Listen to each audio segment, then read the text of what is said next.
गुफा के अंदर बहू की ठंडी रसोई और खेती। अरे वाह, यही है ना हमारा गांव, कितना सुंदर है। सुंदर तो है पीहू, लेकिन बाहर का टेम्परेचर देखा है? 45 डिग्री चल रहा है। तो क्या हुआ, गर्मी तो शहर में भी होती है, वहाँ एसी है, यहाँ हवा है। हाँ, वो हवा जो खुद जल रही है। प्रेम की बात में कोई झूठ नहीं था। मई के इस खौफनाक महीने में सूरज जैसे आसमान से आग के गोले बरसा रहा था। बाहर का सुंदर गांव अब सूखा और बेजान दिख रहा है। खेतों में दरारें बढ़ चुकी हैं, पेड़ों के पत्ते झुलस गए थे और गर्म हवाएं पूरे माहौल को और डरावना बना रही थी। गांव की धूल भरी सड़क तक तपने लगी थी और इसी तपिश से बचने के लिए गांव के कुछ बुजुर्ग चबूतरे की छांव में बैठे हुए थे। अरे भाई, आज तो हद हो गई, लाइट सुबह 4 बजे से अभी तक नहीं आई। अरे भाई क्या बताएं, खेत सूख गए हैं, जानवर परेशान हैं गर्मी से। तभी दूर से धूल उड़ाती हुई एक गाड़ी आती दिखाई देती है। अरे भैया, ये किसकी गाड़ी आ रही है? अरे लगता है अंकुश जी की गाड़ी है। तभी गाड़ी रुकती है और अंकुश जी नीचे उतरते हैं। चबूतरे पर बैठे लोग उठे और उनसे मिलने के लिए आगे आए। अरे अंकुश, आ गए आप लोग, पर इस महीने, इस गर्मी में? अरे क्या करें काका, हमारी बहू की जिद थी, बोली इस बार गर्मियों में गांव जाना है। हमने भी कहा चलो देख लो। अरे वाह, बहू का गर्मियों में गांव का शौक एक दिन में निकल जाएगा, देखना कल तक ये वापस शहर चलो कहने लगेगी। और तभी गाड़ी से पीहू, प्रेम, वृंदा और अदिति उतरती हैं। वैभव काका ने पीहू को देखते हुए कहा, अरे बेटा, तुम हो तो जिसे गांव की गर्मियां पसंद हैं। जी काका, मैं हूँ जिसे गांव भी पसंद है और गर्मियां भी। अरे भाई, अभी बोल रही हो बेटा, 2 घंटे बाद तुम्हें असली गर्मी का मजा आएगा। काका आप भूल रहे हैं, मैं शहर से सिर्फ सूटकेस नहीं, अपना ठंडा दिमाग भी साथ लाई हूँ। आप 2 घंटे की बात कर रहे हैं, मैं तो अगले 2 महीने यहीं गुजारने का इरादा करके आई हूँ। देखिएगा, मैं इस गर्मी से बचने का भी जुगाड़ निकालूंगी। तभी वृंदा ने सबको टोकते हुए कहा, अरे बाकी की बातें बाद में करना, वरना यहाँ बीच सड़क पर खड़े खड़े ही पिघल जाएंगे। चलो अब घर चले भाई साहब, हम निकलते हैं, वरना सूरज आज ही हमें भस्म कर देगा। वृंदा की बात सुनकर सबने कदम बढ़ाए। आगे गली के मुहाने पर अमृता, वैभवी और आशा हाथ में पंखा लिए अपनी अपनी देहरी पर बैठी थी। गर्मी ने तो दिमाग ही खराब कर दिया, ना अंदर बैठने में चैन है और ना ही बाहर। मेरा तो मन करता है सब छोड़ो और उस पहाड़ी वाली गुफा में जाकर बैठ जाओ। हाय दैया, ना गुफा का तो नाम मत लो। पता चला ठंडक के चक्कर में वहाँ गृहस्थी बसाने गई और खुद ही डरावनी कहानी बन गई। मजाक छोड़ो, पर इस गुफा में ठंडक तो वाकई में है, लेकिन क्या फायदा इसी ठंडक का, अब तो वहाँ कोई जाता भी नहीं। आशा चाची की बात अभी पूरी भी नहीं हुई थी कि तभी वृंदा अपने परिवार के साथ वहां से गुजरी। उन्हें देखते ही सभी लोग अपनी बातें छोड़कर उनसे मिलने लगे। अरे वृंदा जी, आप लोग भी गांव ऐसी तपती गर्मी में आए हैं, देखिए ना, गर्मी ने तो सबका बुरा हाल कर रखा है। गर्मी तो बहुत है, लेकिन हमारी बहू का गांव आने का बड़ा मन था, इसीलिए हम सब चले आए। अच्छा, तो बहू जी को गांव की गर्मी पसंद है। बेटा अभी तो पैर जमीन पर रखे हैं, एक दिन में सारी गर्मी समझ आ जाएगी। सभी की बातें सुनकर पीहू से रहा नहीं गया। उसने अमृता को तुरंत जवाब दिया, जी चाची, समझ आ भी गई, इसीलिए तो आई हूँ। सुना है यहाँ की गर्मी दिमाग की बत्ती जला देती है, तो सोचा मैं भी अपना थोड़ा सा टैलेंट यहीं आजमा लूं। पीहू का ये करारा और मजेदार जवाब सुनकर अमृता का मुंह खुला का खुला रह गया। वैभवी ने अपनी नजरें झुका ली। वृंदा अपनी बहू की इस हाजिर जवाबी पर मन ही मन मुस्कुरा उठी और सब आगे बढ़ गए। पर चलते चलते पीहू के कानों में अभी भी आशा चाची का वो अधूरा जुमला गूंज रहा था, उस गुफा में ठंडक तो है। चाची क्या कह रही थी? गुफा ठंडी है, लेकिन वहाँ कोई जाता नहीं है, क्यों? इसी सोच में डूबी हुई पीहू को पता ही नहीं चला कि कब सब लोग घर पहुंच गए। जैसे पुराने घर का दरवाजा खुला, कई दिनों से बंद पड़े घर की धूल और हवा गर्म बाहर निकल आई। फिर सबने मिलकर घर की सफाई शुरू की। जहां प्रेम और अदिति गर्मी से थक चुके थे, वहीं पीहू के चेहरे की खुशी और उत्साह जरा भी कम नहीं हुआ। थोड़ी देर बाद पुराना कूलर भी चल पड़ा। शाम होते होते पीहू ने पूरे परिवार के लिए प्यार से देसी खाना बनाया और फिर आंगन में दरी बिछाकर सब लोग साथ बैठकर खाना खाने लगे। ओ गॉड भाभी, आपके इस गांव वाले एडवेंचर के चक्कर में हम यहाँ आ तो गए हैं, पर ये कूलर भी बस गर्म हवा के थप्पड़ मार रहा है। अदिति, मैंने पहले कहा था पीहू का एडवेंचर अभी शुरू हुआ है, हमारी हालत अभी से टाइट है। अरे खाना खाइए पहले, पेट भरेगा तो गर्मी भी अच्छी लगने लगेगी। जैसे ही सबने पहला निवाला लिया ही था कि कूलर की घरघराहट बंद हो गई। पूरा घर अंधेरे में छा गया, लाइट कट चुकी थी। ये लो, जिसका डर था वही हुआ। भाभी अब तो हद हो गई है, कूलर बंद, पंखा बंद, हम यहाँ कबाब बन जाएंगे। चुप रहो अतिथि, पीहू ने इतनी मेहनत से खाना बनाया है। पीहू बेटा तो फिक्र मत कर। मम्मी कोई ना कोई जुगाड़ तो होगा ही, ये गर्मी हमें हराएगी नहीं। अरे हर जगह जुगाड़ ढूंढ लेती हो, पर इस बार बताओ क्या सोच रही हो? अभी कुछ पक्का नहीं है, पर कल सुबह एक जगह देखनी है। कौन सी जगह? पहले खाना खाओ। सभी लोगों ने जैसे तैसे खाना खाया। रात घिर आई, गर्मी की वजह से घर के अंदर रुकना मुश्किल था। आखिरकार सबने छत पर चादरें बिछाई और वहीं लेटे। यार छत पर तो थोड़ा ठीक है। हाँ छत पर ठीक है, लेकिन क्या हर रात छत पर ही सोएंगे? अरे नहीं, बस 1-2 दिन की बात है, लाइट आ जाएगी। यहाँ लाइट का कोई भरोसा नहीं है, पहले भी ऐसे ही था। वहीं पीहू चुप लेटी है, उसकी आंखें खुली हैं, आसमान देख रही है, दिमाग चल रहा है। इस घर में नहीं चलेगा, कहीं और कोई ऐसी जगह जहाँ दीवारें खुद ठंडी हो। कुदरत ने जरूर कुछ बनाया होगा, कल की कल देखेंगे। अभी तो मैं आसमान के नीचे आराम से सो जाऊं। अगली सुबह उमस ने फिर घेरा डाल लिया। वृंदा ने दरवाजा खोला तो सामने अमृता और वैभवी खड़ी थी, जैसे रात भर से वहीं बैठी हो। अरे वृंदा जी, रात कैसी गई? बहू रानी का एडवेंचर कैसा रहा? ठंडी हवा मिली? हम तो रात भर इंतजार में थे, सोचा सुबह होते ही बहू जी के बैग बंद जाएंगे। शहर की हवा याद आती है ना रात को। वृंदा ने एक नजर दोनों पर डाली। चेहरे पर कोई घबराहट नहीं, बस एक शांत मुस्कान, जैसे पहले से पता हो कि सामने वाले क्या कहने वाले हैं। रात बहुत अच्छी गई दीदी, छत पर सोए, तारे देखे। शहर में तो ये नसीब ही नहीं होता। और बहू? मेरी बहू का मजाक उड़ाने की कोशिश में जो वक्त लगा रही हैं आप, उतने वक्त में वो कुछ नया सोच चुकी होगी। वो मुश्किल देखकर हारने वालों में से नहीं है। दोनों चुप हो गईं और छत पर पीहू दूर पहाड़ी की तरफ देख रही थी। इधर पूरा गांव सूखा, उधर घनी हरियाली। तभी आशा चाची की बात याद आई, गुफा उधर ही थी। इधर सब सूखा, उधर इतनी हरियाली, कैसे? नीचे से आवाजें आई, तभी पीहू ने झांक कर देखा। नीचे गांव की औरतों को देखकर वो सीढ़ियों से उतरकर नीचे आ गई। अरे बहू जी, सुना है एडवेंचर करने आई हो इस तपती गर्मी में, शहर का सारा ऐशो आराम छोड़कर? कोई मजबूरी होगी, वरना कौन छोड़ता है एसी बेटा। पीहू रुकी, दोनों को देखा, फिर हल्के से मुस्कुराई, न गुस्से से न तकलीफ से। चाची, आपने कभी मैन वर्सेस वाइल्ड देखा है? वो क्या होता है? एक शो है जिसमें एक इंसान अपना सारा आराम छोड़कर तपती धूप जंगल में निकल पड़ता है, सिर्फ इसलिए कि मुश्किल को जीतना सीखे। तो चाची जी, जो आराम छोड़कर निकले वो कमजोर नहीं होता, वो बस औरों से थोड़ा अलग होता है। अरे तुम शहरी लोग और तुम्हारी ये बड़ी बड़ी शहरी बातें। चाची, बातें शहर की हो या गांव की, दिल सच्चा हो ना तो हर बात अपनी लगती है। दोनों चुप हो गईं। वृंदा ने पीहू को देखा और हल्का सा मुस्कुरा दी। थोड़ी देर बाद दोनों पड़ोसनें चली गईं और फिर घर में सब साथ बैठकर नाश्ता कर रहे थे। लेकिन पीहू का ध्यान अब भी सुबह छत से दिख रही हरियाली में ही अटका हुआ था।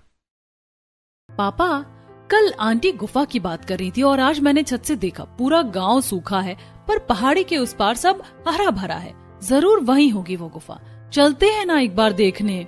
अंकुश का हाथ चाय के गिलास पर रुक गया, एक नजर वृंदा को, फिर पीहू को। अरे ठंडी तो बहुत है बेटा वो जगह, पर वहां जाते नहीं है लोग। क्यों पापा? बस ऐसे ही, पुरानी जगह है। गांव के लोग कहते हैं वहां कुछ है, क्या है कोई नहीं जानता, और जाने की कोशिश भी किसी ने नहीं की। एक पल के लिए मेज पर खामोशी छा गई। मतलब यही कि वो जगह अकेले नहीं जाते। पापा, डर जगह में नहीं होता, बस लोगों के मन में रह जाता है। पीहू बेटा। अरे छोड़ो ना, तुम भी सुबह सुबह गुफा की बातें लेकर बैठ गई, पहले नाश्ता तो कर लो। ठीक है, नाश्ता करती हूँ। भाई, भाभी नाश्ता खा रही हैं, पर दिमाग गुफा में जा चुका है। मुझे पता है। नाश्ता खत्म हुआ पर पीहू का मन गुफा में ही अटका था। तभी गली से हंसी की आवाजें आई। पूजा अपनी 2 सहेलियों के साथ आई। नमस्ते भाभी, सुना है शहर वाली भाभी गर्मी से डर नहीं रही। अरे अभी तो शुरुआत है, तो चलिए फिर असली गांव भी दिखा देते हैं। थोड़ी देर बाद सब गलियों में निकल गईं। गर्मी बहुत थी पर पीहू की नजरें हर चीज ध्यान से देख रही थी।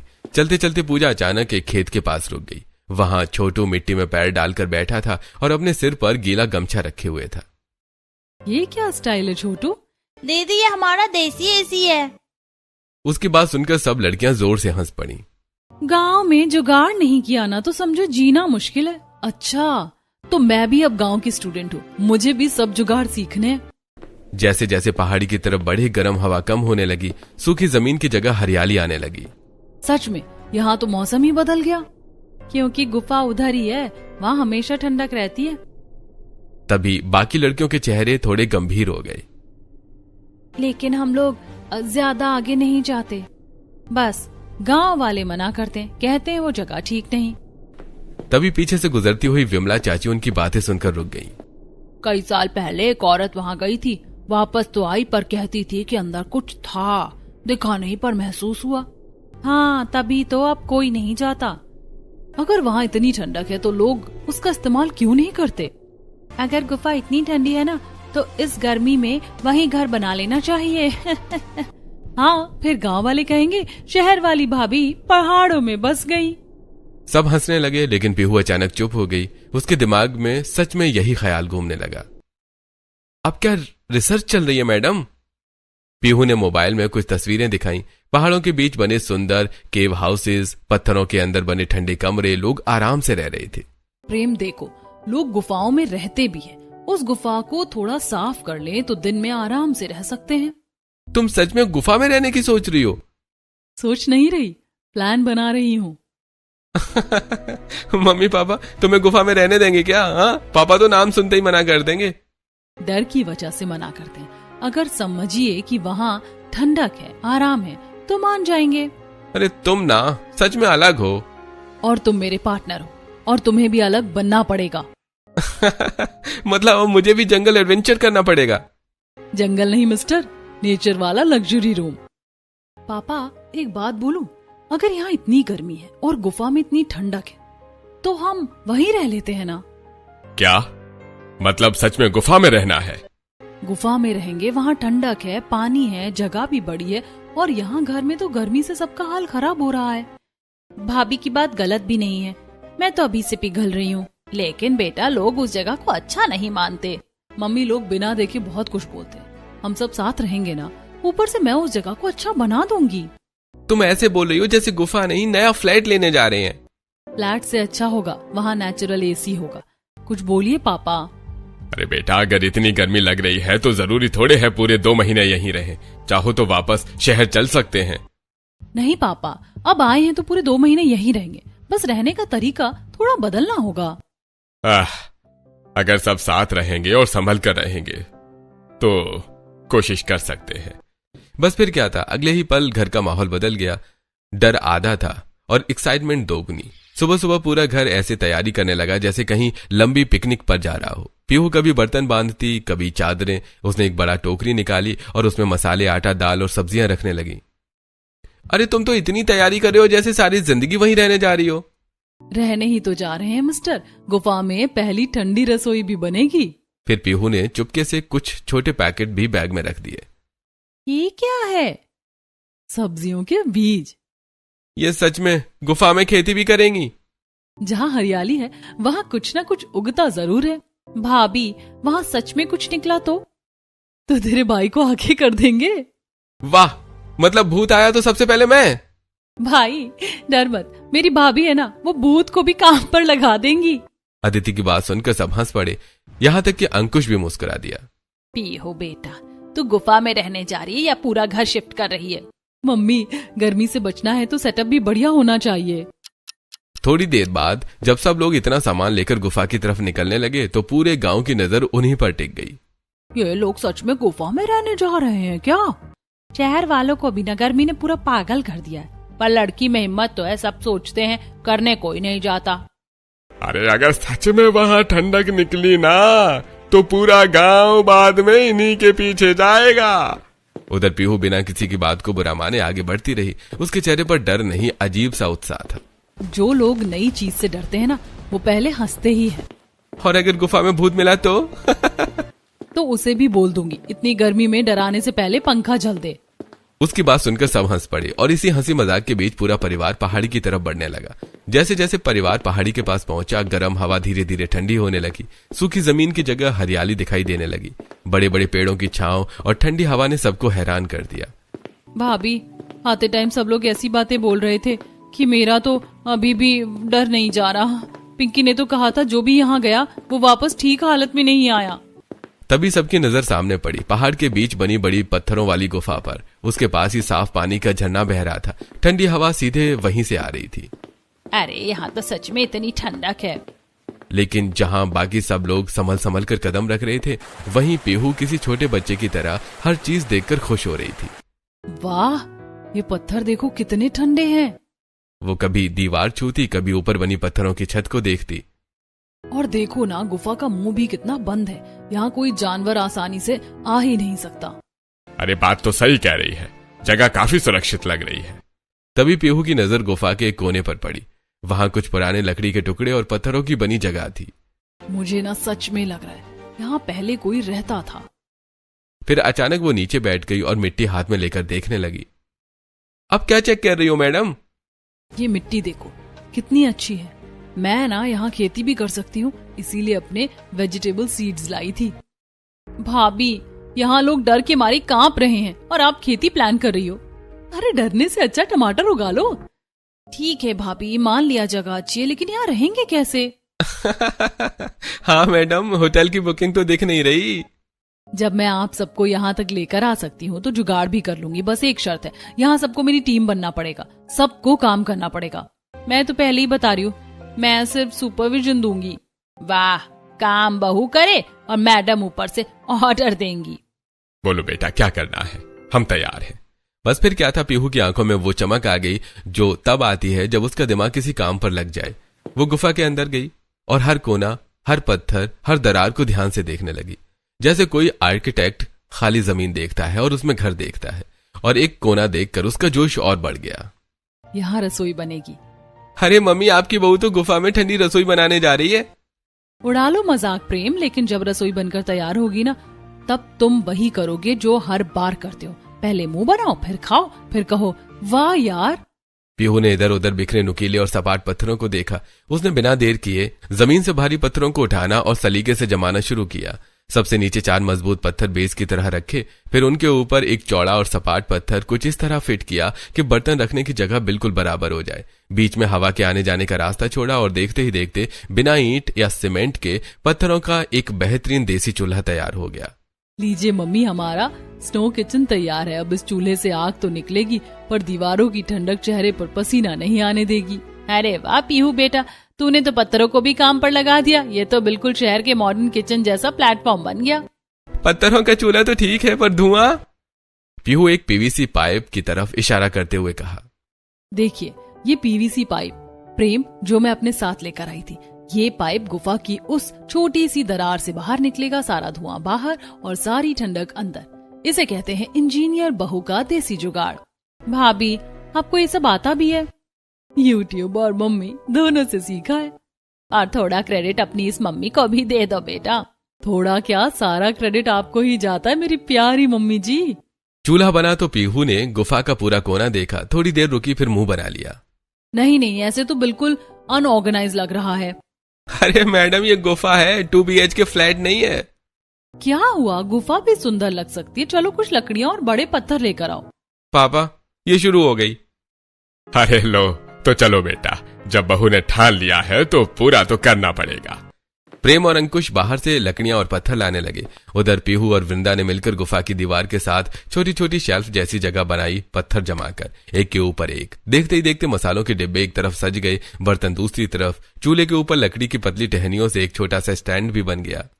अरे वाह, ये तो सच में रसोई जैसी लगने लगी। भाभी, आपने गुफा को किचन में बदल दिया। अभी तो शुरुआत है मैडम। तभी उसकी नजर गुफा के ठीक बाहर नरम पड़ी मिट्टी पर पड़ी, जहां झरने की नमी जमीन तक आती थी। वहां मिट्टी एकदम काली और उपजाऊ थी। पीहू रुकी और फिर उसके चेहरे पर वो मुस्कान आई जो प्रेम को अच्छी तरह पहचान आती थी। पीहू, अब क्या? अब कुछ नहीं, प्लीज। ये देखो, जो वेजिटेबल सीड्स में लेकर आई थी, अब वक्त आ गया है कि उनका इस्तेमाल किया जाए। और देख लेना, कुछ दिन बाद यहाँ हमारी अपनी सब्जियां उगेंगी। पीहू, तुम बीज भी साथ लाई थी? जहाँ जाओ बीज साथ रखो, कभी काम आते हैं। अरे बहू, तू गुफा में रहने नहीं, पूरा नया घर बसाने आई है। घर दीवारों से नहीं बनता पापा, लोगों से बनता है, और रसोई की खुशबू से। थोड़ी देर बाद पीहू ने चूल्हे पर सब्जी चढ़ा दी। झरने के ठंडे पानी और देसी मसालों की खुशबू से पूरी गुफा महक उठी। वाह भाभी, गुफा में भी इतना टेस्टी खाना। अभी तो बाहर से लाई सब्जियों से खाना बना रही हूँ, लेकिन फिर देखना धीरे धीरे यहीं अपनी सब्जियां उगेंगी और उनका टेस्ट, उफ, सोचकर ही मुंह में पानी आ रहा है। अरे बस भी करो मैडम जी, पहले ये वाली सब्जी आराम से खा लें। आपकी खेती को फलने फूलने में अभी थोड़ा टाइम लगेगा। वहीं बैठकर सब हंसते मुस्कुराते खाना खाने लगे। बाहर झरने के बहने की मीठी आवाज थी और गुफा के अंदर ठंडी हवा। पहली बार इस गर्मी में सबको सच्चा सुकून महसूस हो रहा था। ठीक है भाभी, खाना हो गया, अब सोएंगे कहाँ? हाँ मैडम, आपका 5 स्टार रूम कहाँ है? मुझे इतना कम मत समझो मिस्टर प्रेम। धुआं हो या प्राइवेसी, सबका इंतजाम है मेरे इस जुगाड़ू दिमाग में।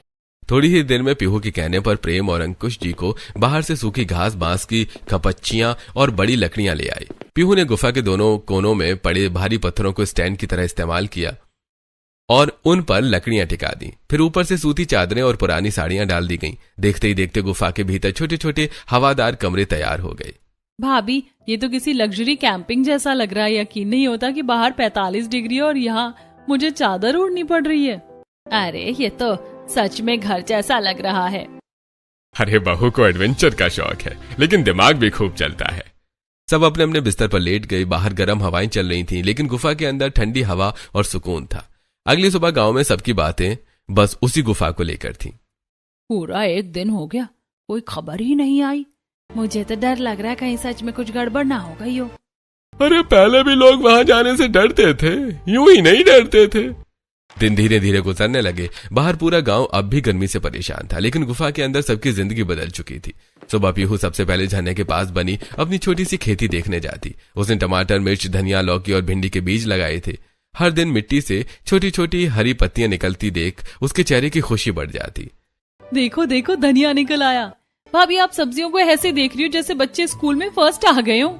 उधर रसोई भी अब पूरी तरह जम चुकी थी। सुबह चूल्हे पर गर्मा गर्म पराठे बनते, दोपहर में झरने के ठंडे पानी के पास बैठकर सब खाना खाते और रात को ठंडी हवा में बातें करते। सच कहूँ, इतने सुकून से तो हम शहर में भी नहीं रहे। गांव वाले अब भी दूर से पहाड़ी की तरफ देखते रहते। सबको इंतजार था कि आखिर गुफा से क्या खबर आएगी। इतने दिन हो गए फिर भी सब ठीक कैसे हैं? मुझे तो लगता है कुछ ना कुछ जरूर है इस जगह में। लेकिन उधर गुफा में सब हंसी खुशी रह रहे थे। फिर एक रात अचानक तेज आवाज गूंजने लगी। हवा जोर जोर से चल रही थी। बाहर पेड़ों की सरसराहट और झरने की आवाज मिलकर डरावना माहौल बना रही थी। भाभी, ये कैसी आवाज है? ये कैसी आवाज थी? सब डर गए, लेकिन पीहू बिल्कुल शांत थी। अरे डरिए मत, इतने दिनों से यहाँ रह रहे हैं ना, कुछ हुआ क्या? तो फिर ये आवाज? चलो बाहर चलकर देखते हैं। बाहर तेज तूफानी हवा चल रही थी। बड़े बड़े पेड़ हवा से टकराकर जोर जोर से हिल रहे थे। झरने का पानी पत्थरों से टकराकर गूंज पैदा कर रहा था। देखा, आवाज इन पेड़ों और झरने की है। लोगों ने डर डर कर इसे भूत बना दिया।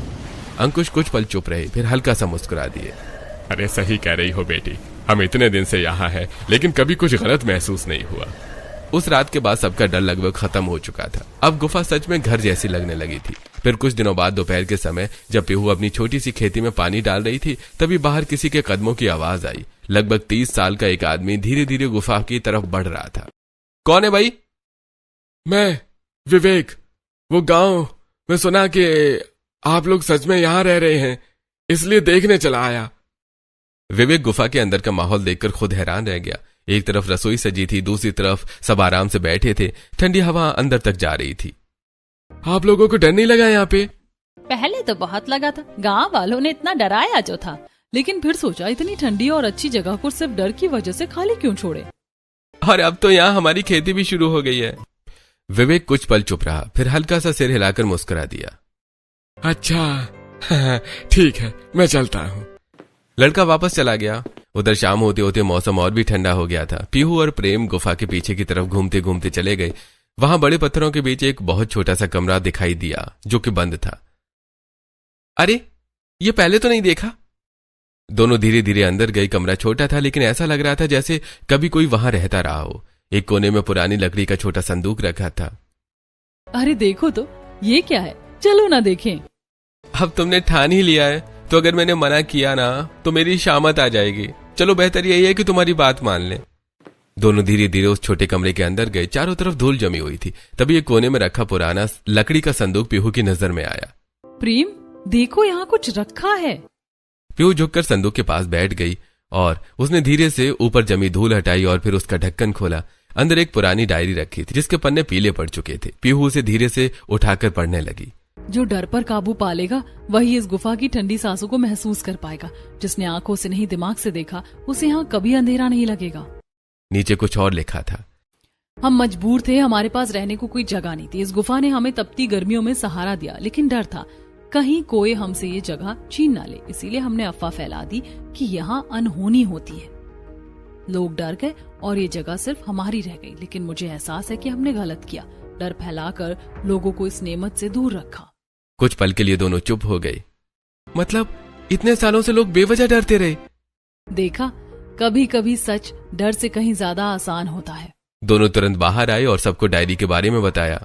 अच्छा, ओह, तो ये बात थी। लोग इतने सालों से इस जगह से डरते रहे और मैं तो पहले दिन से ही भूत ढूंढ रही थी। तभी अगले दिन विवेक फिर गुफा में आया। इस बार उसके चेहरे पर झिझक थी। मुझे आप सबसे कुछ कहना है, कल कह नहीं पाया था। क्या बात है बेटा, अगर इस गुफा के बारे में बताना चाहते हो तो हमने वो डायरी पढ़ ली। असल में वो डायरी मेरे परदादा की थी। उन्होंने ही ये अफवाह फैलाई थी। उस समय बहुत गरीबी थी, रहने को घर नहीं था। उन्हें डर था कि कोई ये जगह उनसे छीन न ले। सब चुपचाप उसकी बात सुनते रहे। बाद में उन्हें अपने किए का बहुत अफसोस रहा। जब उन्हें पता चला कि अब कोई यहाँ रहने आया है तो वो बहुत खुश हुए। उन्होंने बस एक बात कही थी, जो डर को हरा देगा असली ठंडक वही पाएगा। पीहू और प्रेम एक दूसरे को देखकर मुस्कुरा दिए। आप लोगों ने सच में डर पर जीत पाई है। चलिए अब मैं चलता हूँ। उसके जाने के बाद धीरे धीरे पूरी बात गांव में फैल गई। गांव वाले गुफा में आए, इस बार बिना किसी डर के। हमने तो बेकार में उस जगह को डरावना बना रखा था। और तुम्हारी बहू सच में बहुत समझदार निकली वृंदा जी। डर ने इतने साल लोगों को गुफा से दूर रखा और एक बहू ने आकर सब बदल दिया। अब गांव वाले भी धीरे धीरे गुफा तक आने लगे। कोई झरना देखने आता, कोई ठंडी हवा महसूस करने। उधर पीहू की छोटी सी खेती भी अब हरी होने लगी थी। टमाटर लाल होने लगे थे, भिंडी निकल आई थी और धनिया की खुशबू पूरी जगह महका रही थी। लो चाची, ये हमारी गुफा वाली पहली सब्जियां। अरे वाह बहू, गुफा में खेती भी सच कर दी तुमने। धीरे धीरे पूरी गर्मी, हंसी, खेती, ठंडी हवा और साथ बैठकर खाए गए खाने में गुजर गई। फिर आखिर वो दिन भी आ गया जब उनकी छुट्टियां खत्म हो गईं। सब लोग सामान बांधकर वापस शहर लौटने लगे। सच कहूँ भाभी, अब ये गुफा छोड़ने का मन नहीं कर रहा। जिस जगह से लोग डरते थे आज वही सबसे प्यारी लग रही है। हमारी बहू ने साबित कर दिया कि डर के आगे जीत है। सभी लोग हंस पड़े। जाते वक्त पीहू ने एक आखिरी बार पीछे मुड़कर गुफा को देखा। ठंडी हवा अब भी वही बह रही थी, लेकिन अब उस जगह में डर नहीं, अपनापन बसता था। डर ने जिसे वीरान रखा, प्यार ने उसे घर बना दिया। और फिर गाड़ी धीरे धीरे गांव से दूर निकल गई, लेकिन गुफा की वो ठंडी रसोई और छोटी सी खेती हमेशा सबकी यादों में बस गई।